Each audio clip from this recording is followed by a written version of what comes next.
Imagine being told that the chance to have a family, something so fundamental to your future, was not considered a medical necessity. Well, that's exactly what happened to me. At the age of 26, and just 2 days after graduating from law school, I was diagnosed with Hodgkin's lymphoma. While my classmates were preparing for the bar exam, I was preparing for chemotherapy. And I knew what that meant. Would I lose my hair? Would I feel sick? Would I survive? And on top of all of that, I had to think, would chemo take away my ability to have children in the future? So when I met with my first oncologist, I asked him, should I freeze my eggs? Why bother? It's too expensive and takes too much time. That was it. No further discussion. Well, I couldn't accept that answer. So I sought out another oncologist, and she told me something completely different. She told me that if I relapse, I would most likely be completely infertile. She recommended I freeze my eggs now, so I at least have options later. And that's when I realized how rare this discussion was. I was one of the few cancer patients that had even been told about their fertility risks. My first oncologist, that was the norm.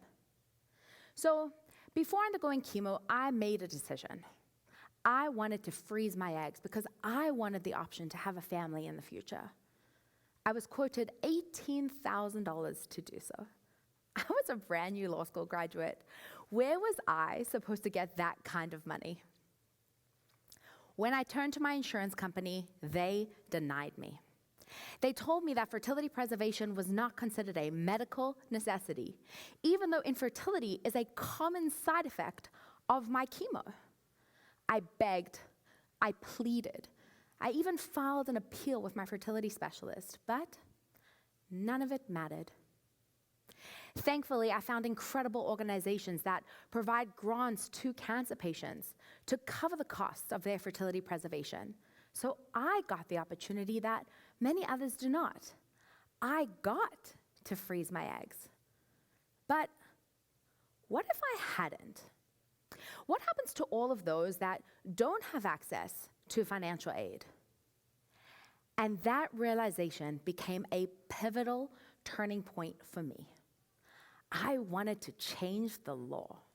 So I became a fertility attorney. I joined a nonprofit organization because we wanted to require insurance companies to cover fertility preservation for cancer patients. I refused to let insurance companies be the ones to decide who gets to have a family and who doesn't. I wanted to make fertility a right, not a privilege. 5 years after I was diagnosed, I sat in the Texas House of Representatives next to my oncologist and the nonprofit organization, and we lobbied against those insurance companies. We won. Today, 18 states now require insurance companies to cover fertility preservation for cancer patients, and another 16 states are actively working on legislation. That is progress, but I wanted more. So I started my own fertility law firm. Today, I work with individuals and families navigating the complex legal landscape of their fertility treatments. I draft egg, sperm, and embryo donation agreements, as well as surrogacy. I also work with incredible companies leading the way in femtech innovation and women's health. But when I think back to my own fertility journey, I realized just how unprepared I was and how little I knew about my own fertility health. And when I ask why, it becomes painfully clear. We only deal with fertility retroactively. Think about it. We prepare for college, get good grades, take the right extracurriculars, apply to the best schools. We prepare for retirement, save early, invest wisely, plan for the future. We prepare our health, eat well, exercise, sleep well.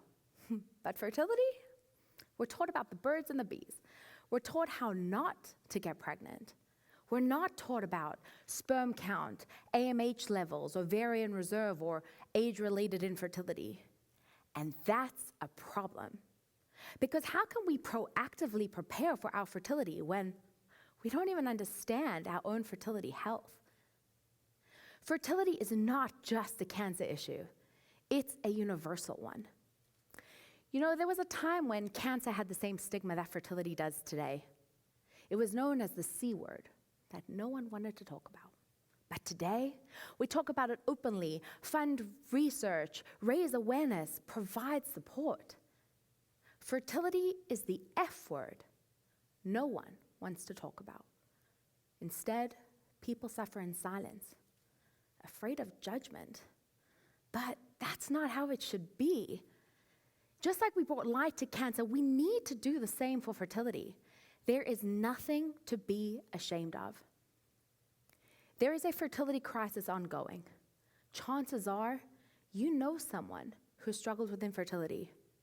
Your son, your daughter, your best friend, maybe even you. And that makes sense because 1 in 6 people suffer from infertility. To put that into perspective, 1 in 20 people suffer from heart disease, yet heart disease is considered to be a critical health issue covered by insurance. On the other hand, fertility is not considered a critical health issue, and most insurance companies do not cover it. The average salary in America is about $66,000 a year. Should we compare that to the cost of fertility treatments? Egg freezing, $18,000 for 1 cycle. IVF, $25,000 per embryo transfer. Annual storage fees, $1,000 a year. And none of these treatments come with any guarantee. And most people usually need more than 1 cycle, especially the older you get.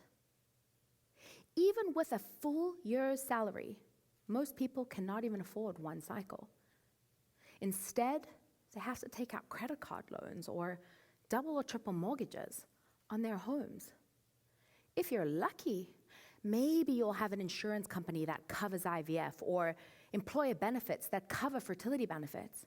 But luck should not get to determine who gets to have a family. Meanwhile, countries like Denmark, Israel, and France cover IVF under national health care. Why?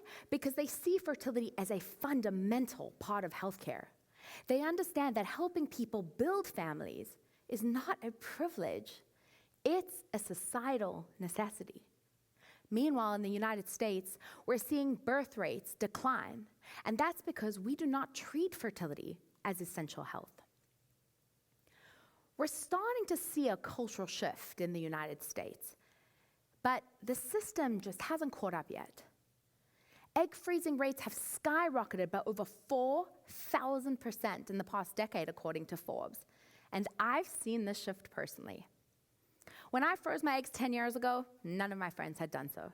But today, almost all of them have. And that makes me so happy. Because each time one of them finishes a cycle, we celebrate. Because fertility should be celebrated.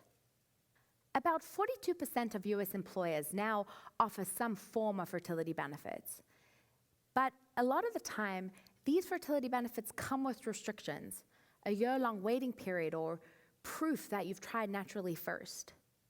These types of restrictions add shame to fertility.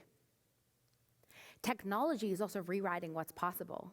Today, we're starting to implement AI to improve embryo selection and increase success rates, therefore decreasing the need for multiple IVF cycles. Another incredible scientific advancement is something called in vitro gametogenesis, also known as IVG, where you can create sperm and eggs from skin cells, removing age-related infertility. But without systematic change, who gets access to these breakthroughs? Sperm counts are dropping. More people are delaying parenthood. And when we combine these two, fertility rates are just going to increase.